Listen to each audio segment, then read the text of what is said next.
Всем привет! Это вы удачно зашли, а я как раз приготовила удивительно нежный, очень вкусный и, что немаловажно, полезный горячий завтрак – омлет с кабачком и помидорами. На приготовление омлета с кабачком тратится минимальное количество времени, а на выходе получается очень и очень достойное блюдо.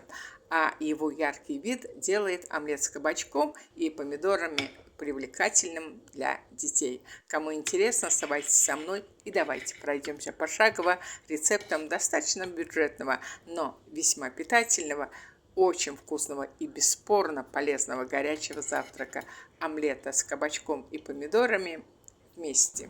Итак, сначала подготовлю пикантную среду, пикантную основу для овощей. 3 зубчика молодого чеснока выдавливаю с помощью ножа. Также можно пропустить чеснок через пресс. Имбирь нарезаю на достаточно тонкие ломтики. На наш взгляд, кабачки являются достаточно пресным овощем. Очень полезным, но на вкус пресным немножко. Поэтому перед тем, как обжарить, тушить кабачки, сперва обжариваю чеснок и имбирь на оливковом масле, на котором все это будет происходить. В горячую сковороду наливаю немного оливкового масла, туда же отправляю чеснок и имбирь. Если вас пугает возможный неприятный запах чеснока, то, конечно же, можете пропустить этот шаг, но поверьте, присутствие имбиря нейтрализует острый и неприятный запах чеснока, которого, в общем-таки, избегают многие из нас. Пока обжаривается чеснок с имбирем, под закрытой крышкой и на среднем огне я займусь кабачком. Один небольшой кабачок нарезаю сперва на пласты, затем на соломки и, наконец, на кубики. Кубики достаточно аккуратные, примерно по 1 сантиметру. Отправляю кабачок в сковороду, чесноку с имбирем. Да, кабачок достаточно молодой, поэтому я не снимаю с него кожуру. Но если в этом есть необходимость, то лучше, конечно, снять кожуру с кабачка. Бланширую помидор и пока оставляю его в сторонке. В сковороду отправляю топленое масло. С помидор снимаю кожуру. В отдельную миску разбиваю 2 яйца. Мы любим, чтобы овощи в омлете не утопились в яичнице, а всего лишь слегка были залиты яйцом. Так что при желании яиц можно положить и побольше. Ну, как побольше? 4, я все-таки думаю, будет многовато.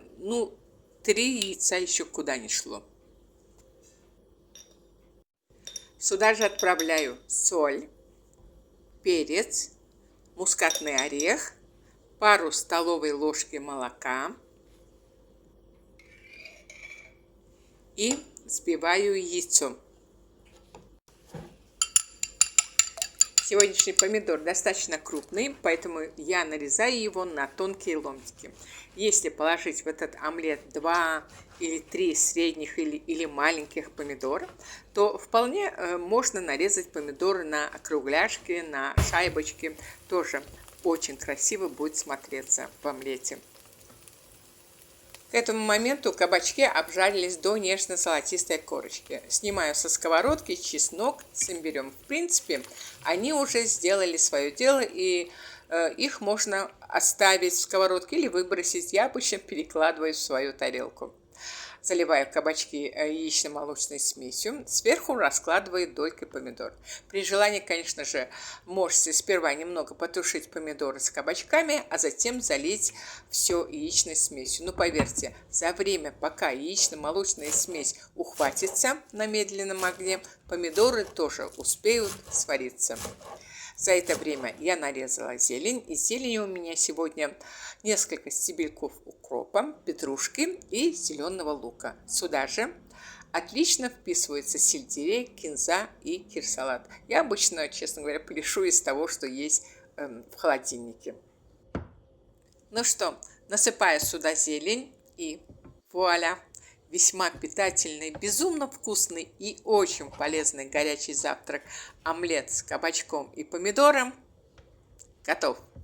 При желании сюда также можно натереть твердый сыр. Я обычно подаю к омлету с кабачком сметану. Так что В сыре, на мой взгляд, особой надобности и не остается, хотя это дело выбора. Обязательно приготовьте такой вкусный и полезный горячий завтрак. Побалуйте себя и своих близких омлетом с кабачком и помидорами. А я всем желаю приятного аппетита. Благодарю всех за просмотр. И если видео понравилось вам, не забудьте поддержать его лайком. Гостей приглашаю подписаться на мой канал и нажать на колокольчик, чтобы не пропустить новые вкусные и практичные видеорецепты от меня. Я пока прощаюсь с вами, но буду ждать вас у себя в гостях. Ведь я и рада, всегда вам рада.